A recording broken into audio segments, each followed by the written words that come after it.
manatili sa posisyon sa loob ng 10 pang minuto. Iyon na lang ang natitirang hiling ni Teniente Coronel Kahalani. 10 minuto bago ang kanyang 6 na natitirang tangke ay masagasaan ng daan-daang Syrian T-62 sa umaga ng ika-9 ng Oktubre, 1973. Ang nangyari sa 10 minutong iyon ay sumuway sa bawat panuntunan ng modernong pakikidigma at nakilala bilang milagro sa Valley of Tears. Ngunit upang maunawaan kung paano narating ng Israel ang imposibleng sandaling ito, kailangan nating balikan kung saan nagsimula ang lahat. Sa ganap na 13:55 noong ika-6 ng Oktubre, 1973, ang katahimikan ng Yom Kippur, ang pinakabanal na araw sa kalendaryong Hudyo, ay nagulantang ng nakatutulig na dagundong ng 655 piraso ng artilerya ng Syria na sabay-sabay na nagpaputok sa buong Golan Heights. Para sa mga sundalo ng 7th Armored Brigade at ng 188th Barak Armored Brigade, ang lupa ay hindi lamang yumayanig. Ito ay sumasabog. Ang pambobomba na kasabay ng isang malawakang pagsalakay mula sa himpapawid ng mahigit 100 sasakyang panghimpapawid ng Syria ay nagpuntirya sa mga sentro ng utos ng Israel, mga paradahan ng sasakyan, at ang marupok na linya ng mga kuta na kilala bilang Purple Line. Sa loob ng turret ng kanyang Shotkal, isang modernisadong British Centurion na tangke, pinagmamasdan ni Teniente Coronel Avigdor Kahalani habang ang bulkanikong talampas ng Golan ay nagiging isang impyerno. Ang hangin ay amoy pulbura at nasusunog na langis. Ang lupa ay nanginginig tulad ng tibok ng puso ng isang dambuhalang Diyos. Ilang araw lamang ang nakalilipas, ang paniktik ng militar ng Israel ay binihag ng tinatawag nilang ang konsepto, isang estratehikong palagay na ang Syria ay hindi aatake nang walang superioridad sa himpapawid ang Ehipto, at ang Ehipto ay hindi aatake hanggang 1975. Kabiguang ito sa paniktik ay nagresulta sa isang sakunang pagkakaiba sa puwersa. Habang tumitigil ang bugso ng artilerya, ang alikabok ay humuhupa upang ipakita ang isang tanawin na sumasalungat sa luhika ng militar. Humigit kumulang 177 tangke ng Israel ang humaharap sa isang mekanisadong avalanche ng halos 1400 Syrian na nakabaluti na sasakyan. Ang tsansa ay 8 laban sa 1. Ang opensiba ng Syria na may codename na Operation Al-Ouda, ang pagbabalik, ay isinagawa ng may mahigpit na pagsunod sa doktrinang Sobyet. 3 dibisyon ng impanterya, ang 7th, 9th at 5th, na bawat isa ay pinalakas ng mga Armored Brigade at daan-daang T-54 at T-55 na tangke, ay sumusugod pasulong sa isang multi-echelon na pagsalakay na naglalayong gapiin ang mga depensa ng Israel sa pamamagitan ng dami ng puwersa. Sa likuran nila ay matatagpuan ang ikalawang hanay, ang 1st at 3rd Armored Divisions, na nilagyan ng mga modernong T-62 na main battle tank na may tungkuling samantalahin ang anumang butas sa depensa at sakupin ang mga tulay sa Ilog Jordan. Para sa mga komandante ng Israel, ang estratehikong katotohanan ay nakapangingilabot sa pagiging simple nito. Ang Golan Heights ay walang malalim na estratehikong espasyo. Hindi tulad ng tangway ng Sinai, ang Golan ay isang makitid na talampas na nag-iiba mula 12 hanggang 26 na kilometro ang lapad. Ang isang tagumpay dito ay nangangahulugang ang mga baluti ng Syria ay bababa sa Galilee at magbabanta sa mga sentro ng populasyon ng mga sibilyang Israel sa loob lamang ng ilang oras. Ang mga nagtatanggol na puwersa ay hindi nakikipaglaban para sa teritoryo. Sila lamang ang pisikal na hadlang na humahadlang sa pagkasira ng tinatawag ni Defense Minister Moshe Dayan na ikatlong templo, isang code word para sa mismong estado ng Israel. Walang posisyong maaring balikan. Walang pag-atras. Si Teniente Coronel Yair Nafshi, na namumuno sa 74th Battalion sa Hilagang Sektor, ay nag-utos sa kanyang mga tangke sa mga rampart na naghahanda ng mga lupang posisyon sa pagpapaputok na idinisenyo upang payagan ang mga centurion na magpaputok mula sa isang hull down na posisyon. Mula sa mga vantage point na ito, ang mga gunner ng Israel na sinanay na tumama sa mga target sa layo na hanggang 3,000 metro ay nagsimulang magpaputok sa mga sumusulong na sasakyang pang-inhinyero ng Syria.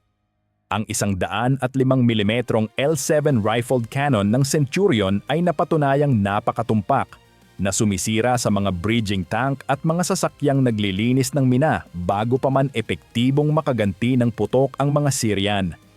Ang putok ng kanyon ay matalas at marahas. Ang recoil ay humahampas sa turret paatras. Ang mga basyong tanso na nakapapaso pa ang init ay kumakalampag sa sahig na bakal. Ang bawat putok ay ginagawang isang bolang apoy ang isang 30 toneladang sasakyan na makikita sa layo na ilang kilometro. Ngunit ang mismong dami ng mga baluti ng Syria ay nagsisimula ng makaramdam. Bagamat ang kasanayan sa pagbaril ng mga Israelita ay mas mataas, hindi sila maaaring naroroon sa lahat ng dako ng sabay-sabay. Sa timog na sektor, ang lupain ay mas patag na nagpapahintulot sa Syrian 5th Division na pumuwesto ng malakas laban sa kakaunting 188th Brigade. Sa hilaga, sa kritikal na Quneitra Gap, isang likas na koridor sa pagitan ng mga ridge ng Hermonite at Booster, ang 7th Armored Brigade ay humaharap sa dulo ng sibat ng Syrian 7th Infantry Division. Habang lumulubog ang araw sa unang araw ng labanan, ang taktikal na sitwasyon ay nagbabago mula sa pagiging mapanganib tungo sa pagiging kritikal. Ang mga Syrian, na napagtatanto na ang kanilang mga kagamitang pang-inhinyero ay nauubos na, ay gumawa ng isang malupit na desisyon sa pag-uutos. Inutusan ng mga opisyal ng Syria ang kanilang mga crew ng tangke at mekanisadong impanterya na bumaba at lagyan ng tulay ang anti-tank ditch, isang 5 metrong lalim na kanal na sumasaklaw sa harapan, sa ilalim ng mabigat na putukan, o kaya ay itulak na lamang ang mga sasakyan sa kanal upang gumawa ng mga tulay para sa mga susunod na alon. Ang mga tao ay sumisigaw habang ang mga high-explosive shell ay sumasabog sa gitna nila na nagwawasak sa mga katawan, ngunit ang alon ay patuloy na dumarating. Ang hindi nauunawaan ng mga Israelita ay handang gumastos ang mga Syrian ng mga buhay tulad ng salapi upang mabili ang mahahalagang metrong iyon ng lupa. Habang ang takip silim ay naglalaho sa kadiliman, ang mga ulat ay kumakaluskos sa mga network ng radyo ng Israel na nagpapadala ng pangingilabot sa mga kawani ng utos sa Nafaq. Ang anti-tank ditch ay nalusutan na sa maraming lokasyon. Ang mga baluti ng Syria ay hindi na napipigilan sa malayo. Sila ay tumatawid na sa linya.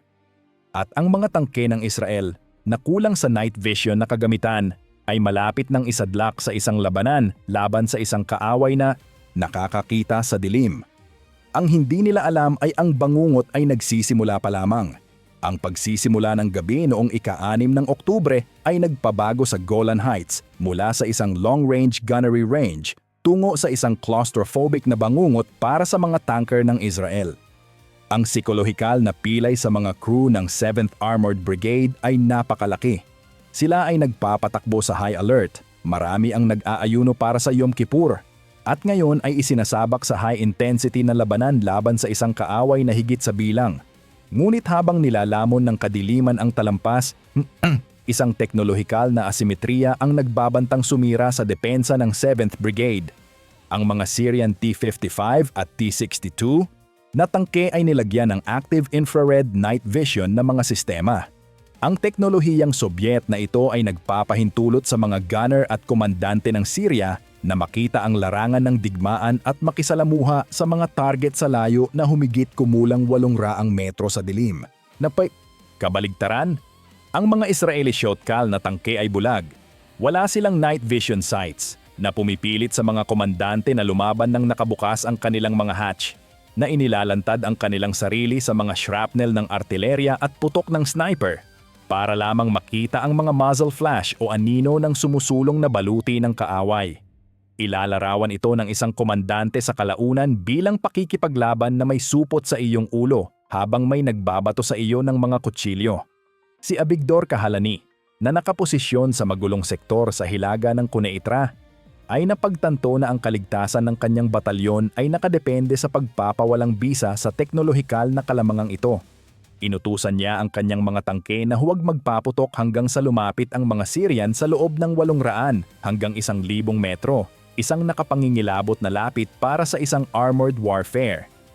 Ang estratehiya ay isang sugal.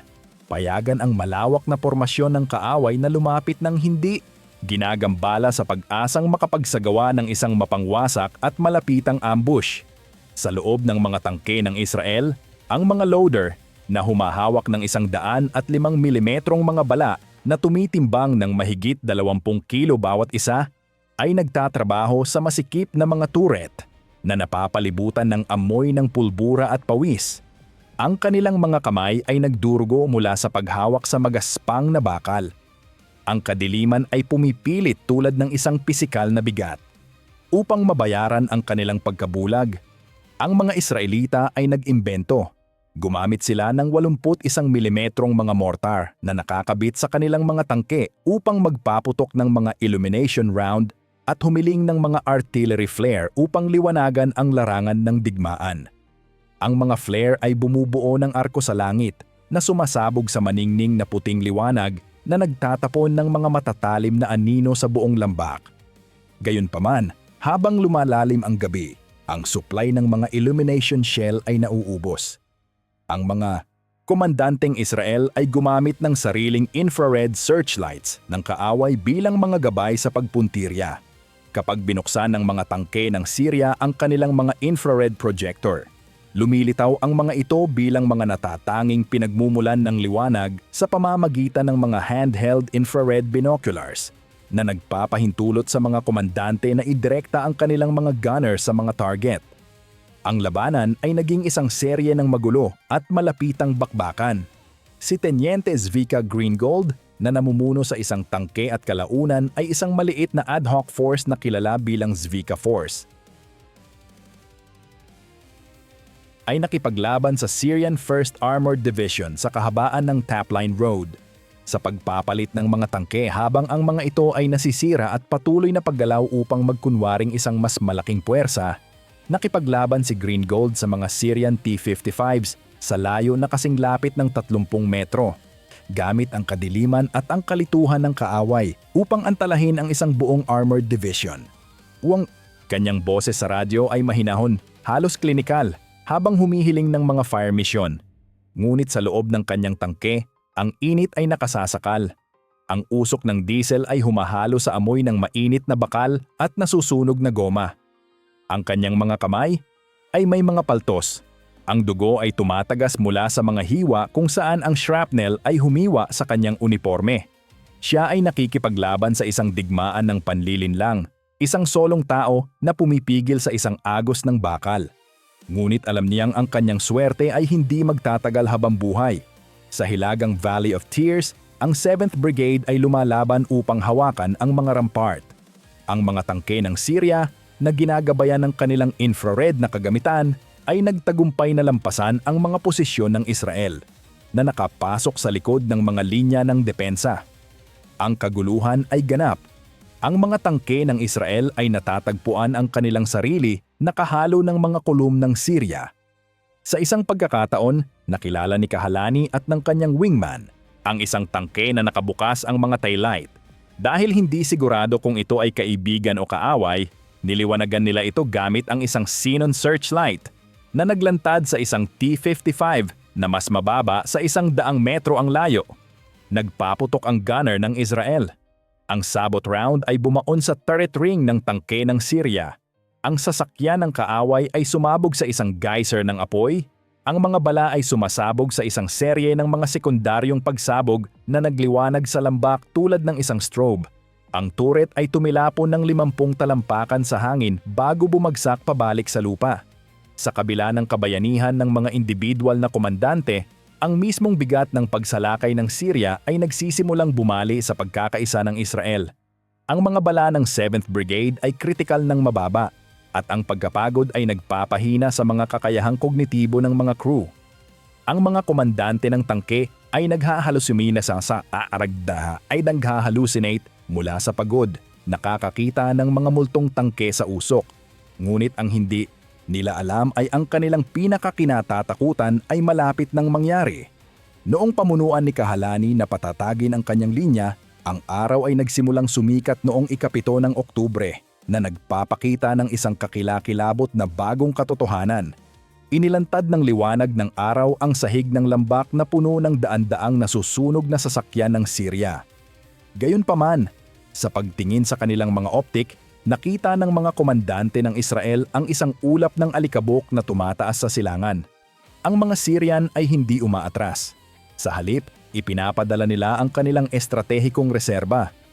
Ang Elite 81st Armored Brigade na nilagyan ng matitinding T-62 na tangke ay sumasali sa pagsalakay at dala nila ang mabigat na 180 mm artilerya at SAM-6 mobile missile battery. Ang ikalawang alon ay narito na at sa pagkakataong ito, dala ng mga Syrian ang lahat. Kung ikaw ay nabighani sa kwentong ito ng imposibleng mga tsansa at nais makakita ng higit pang mga epikong labanan mula sa kasaysayan, tiyaking mag-subscribe sa channel at pindutin ang notification bell. Sa umaga ng 8 ng Oktubre, ang Valley of Tears ay karapat-dapat na sa pangalan nito. Ang lupain sa pagitan ng Mount Hermonite at ng Booster Ridge ay isang sementeryo ng mga baluti na bumabara sa makitid na koridor ng mga labi ng Syrian 78th Armored Brigade. Ang mga baluktot na bakal, mga sunog na bangkay, at mga hindi sumabog na bala ay nakakalat sa lupa. Gayunpaman, ang determinasyon ng Syria ay nananatiling hindi nababali. Si Brigadier General Omar Abrash, komandante ng Syrian 7th Infantry Division, ay naghahanda ng isang panibagong opensiba na idinisenyo upang tuluyang sirain ang linya ng Israel. Kinilala ni Abrash na ang mga frontal assault laban sa mga rampart ng Israel ay masyadong magastos. Nag-organisa siya ng isang pinagsamang pag-atake ng mga armas na kinasasangkutan ng mabigat na artilerya at mga flanking maneuver. Itinuon ng mga Syrian ang kanilang mga pagsisikap sa puwang sa pagitan ng Hermonite at Booster gamit ang takip ng mga wadi, mga tuyong kama ng ilog upang paikliin ang distansya bago ilantad ang kanilang sarili sa putok ng Israel. Sa pagkakataong ito, kumbinsido si Abrash na ang linya ay mababali. Mula sa pananaw ng Israeli 77th Battalion, ang pagsalakay ay walang humpay. Ang taktika ng Israel na shoot and scoot, ang pagpapaputok mula sa isang hull-down na posisyon sa rampart, at pagkatapos ay pag-atras sa dalisdis upang mag-reload at lumipat ng pwesto. Ang tanging bagay na nagpapanatili sa kanila na buhay. Ang superioridad ng 105 mm L7 na kanyon ay critical dito. Ang patag na trajectory nito at ang high-velocity armor-piercing discarding sabot rounds ay kayang tumagos sa harapang baluti ng mga T-55 at T-62 sa mga distansyang lagpas sa 2,000 metro. Gayunpaman, ang mga Syrian T-62 ay gumagamit ng 115 mm smoothbore cannon na nagpapaputok ng armor-piercing fin-stabilized discarding sabot rounds na may kakayahang sumira sa isang Centurion sa isang hit lamang. Kapag ang isang sabot round ay tumama, nagpapadala ito ng isang jet ng napakainit na bakal sa crew compartment na sinusunog ang lahat sa loob. Habang nagngangalit ang labanan, ang komandante ng 7th Brigade na si Colonel Avigdor Bengal ay napagtanto na ang kanyang timog na bahagi ay gumuho na. Upang maiwasan ang isang kabuuang pagbagsak, inutusan niya ang kanyang reserbang puwersa, ang Tiger Company, na pinamumunuan ni Captain Meir Zamir, na magsagawa ng isang holding action. Si Zamir ay hindi lamang basta nanatili. Naglatag siya ng isang komplikadong ambush sa pagpoposisyon ng kanyang 7 tangke sa mga nakatagong lokasyon na nakatanaw sa ruta ng pagsulong ng kaaway. Naghintay si Zamir. Isang Syrian tank battalion na tinatayang may 30 hanggang 40 sasakyan ay sumusulong ng may kumpiyansa nang hindi nalalaman ang presensya ng Israel. Hinintay ni Zamir ang kanyang putok hanggang sa ang kolum ng kaaway ay ganap ng nasa loob ng engagement zone. Sa kanyang hudyat, nagpaputok ang mga tangke ng Israel na sinisira ang nangunguna at huling mga sasakyan upang matrap ang kolum. Ang maliit na puwersa ni Zamir ay winasak ang batalyon ng Syria na sumira sa halos lahat ng sasakyan ng kaaway sa kapalit ng pagkawala ng 2 tangke. Ang lambak ay umalingaw-ngaw sa dagundong ng mga kanyon. Ang mga Syrian tank commander ay lumalabas sa kanilang mga nasusunog na sasakyan, sumisigaw habang ang kanilang mga uniforme ay nagliliyab. Gayunpaman, Ang mga taktikal na tagumpay ay nagsisimulang matabunan ng estratehikong pagkapagod. Ang 7th Brigade ay nagdurugo. Ang mga kaswalidad sa mga opisyal ay katastrofikal. Ang mga platoon at company commander ay natatamaan o nasusugatan sa nakababahalang bilis na pumipilit sa mga non-commissioned officer na mamuno sa mga ad hoc na pormasyon. Ang pisikal at mental na epekto ng 48 oras ng patuloy na labanan ay nangangahulugang ang mga crew ay nagpapatakbo sa adrenaline at muscle memory na lamang. Sa hapon ng 8 ng Oktubre, isang kislap ng pag-asa ang lumitaw. Isang shell ang tumama sa command tank ni Syrian General Omar Abrash na agad na nagtapos sa kanyang buhay. Ang pagkawala ni Abrash ay lumikha ng isang pansamantalang bakanteng utos sa Syrian 7th Division na nagdulot ng isang katahimikan sa mga koordinadong pag-atake. Ngunit ang pahinga ay panandalian lamang. Ang Syrian General Headquarters ay ipinadala ang Republican Guard at ang 3rd Armored Division upang ipagpatuloy ang opensiba ng may bagong sigla. Sa umaga ng 9 ng Oktubre, inilunsad ng mga Syrian ang kanilang pinakamabigat na baha ng bala, isang gumagapang na baha ng artilerya na umaakyat sa mga rampart ng Israel, na pumipilit sa mga komandante ng tangke na isara ang kanilang mga hatch, na epektibong bumubulag sa kanila. Ang baha ng bala ay isang pader ng apoy at bakal. 130 milimetrong mga shell ang sumasabog sa nagpapatuloy na mga alon. Bawat pagsabog ay nagtatapon ng mga geyser ng dumi at bato. Sa ilalim ng kurtinang ito ng apoy, isang malaking puwersa ng mga T-62 mula sa Republican Guard ang sumusugod pasulong. Habang humuhupa ang usok, tumingin si Kahalani upang makita na ang mga Syrian ay hindi lamang nalusutan ang kanal kundi nakaakyat na sa talampas. Ang mga rampart ng Israel ay nasakop na.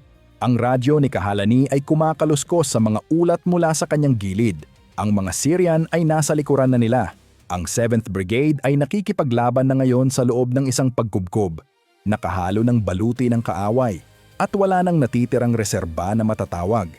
Dito nakasalalay kung ang estado ng Israel ay mabubuhay o babagsak. Ang umaga ng 9 ng Oktubre ay kumakatawan sa pinakamababang punto ng depensa ng Israel.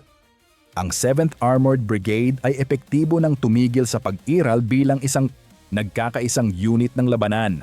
Ito ay nabawasan sa iilang operasyonal na tangke. Ang ilang pagtatantya ay nagmumungkahi na kasing kakaunti ng 6 hanggang 7 tangke sa ilalim ng direktang utos ni Kahalani ang natitira sa pangunahing linya ng depensa. Ang Valley of Tears ay isang kumukulong kaldero ng usok, nasusunog na bakal, at ang dagundong ng mga high-velocity na kanyon.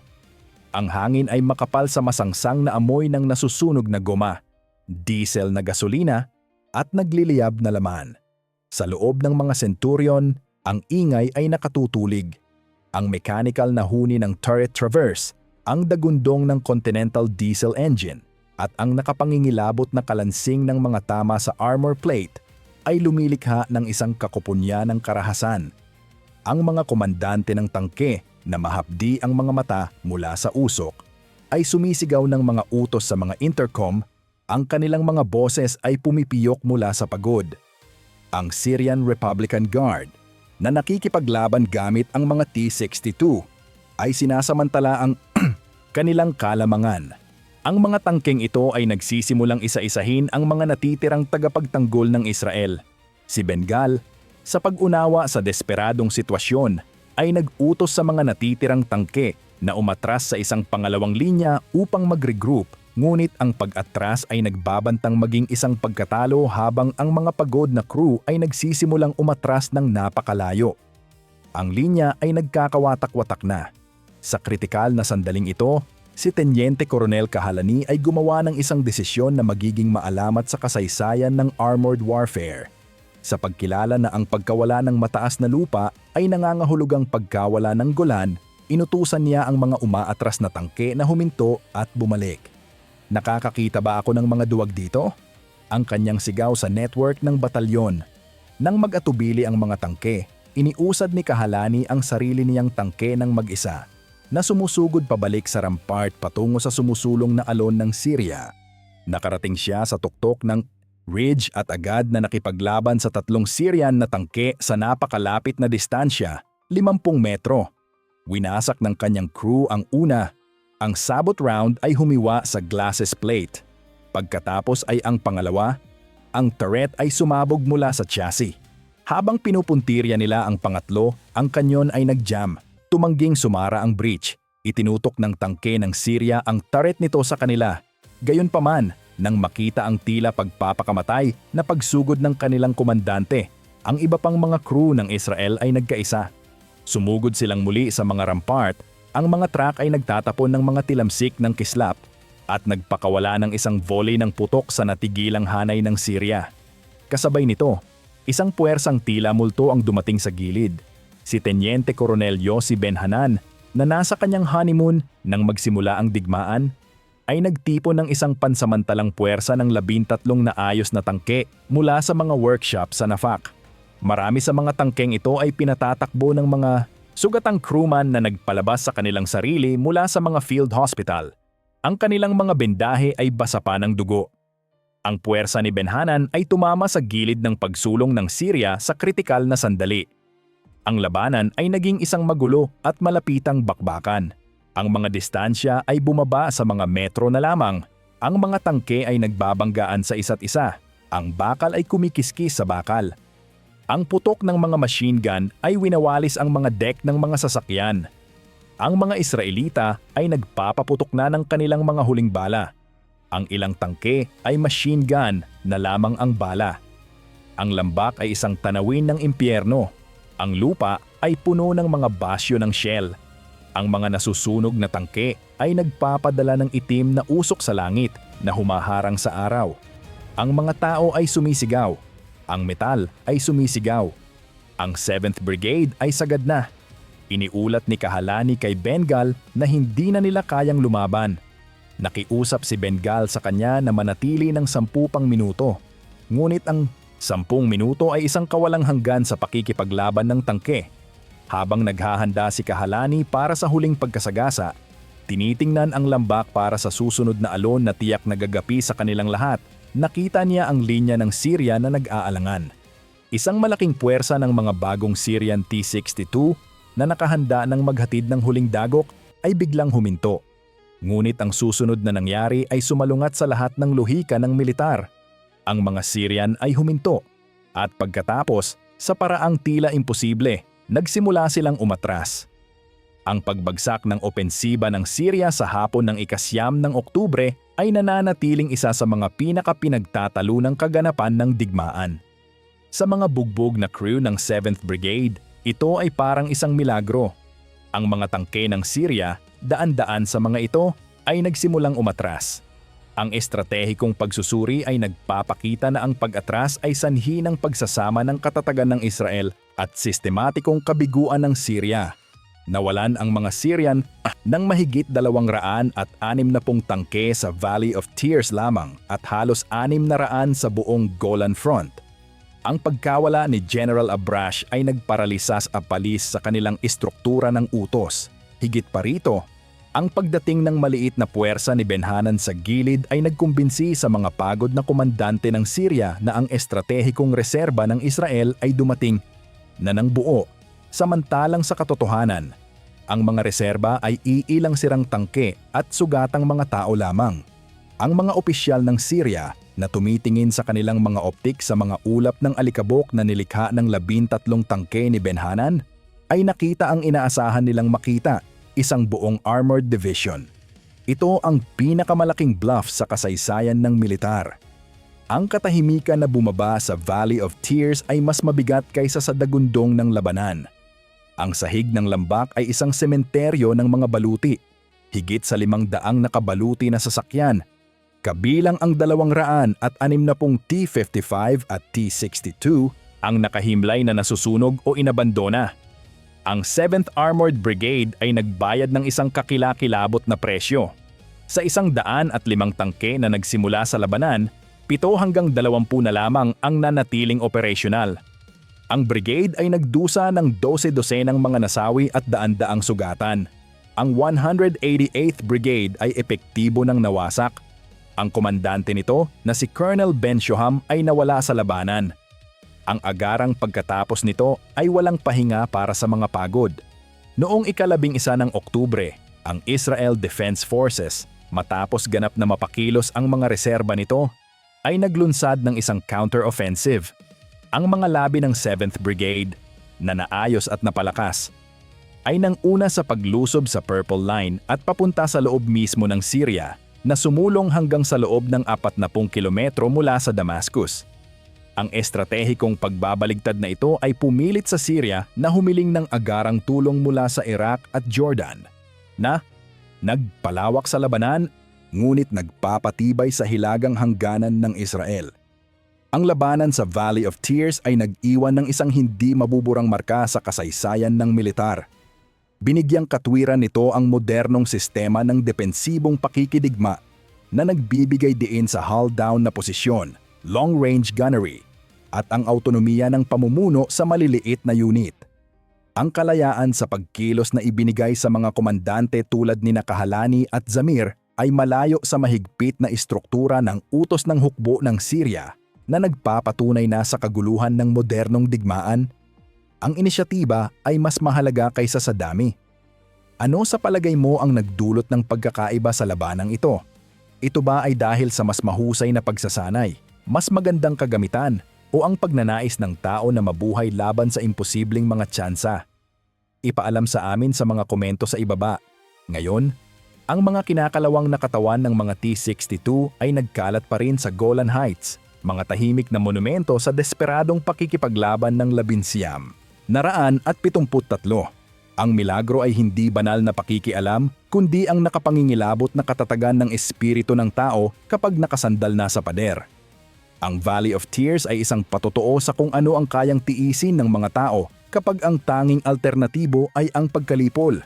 177 tangke ang humawak sa linya laban sa 1400. Kung iyon ay karapat-dapat sa isang like, pindutin ang button. Kung ito ay karapat-dapat na ibahagi, alam mo na ang gagawin. Salamat sa panonood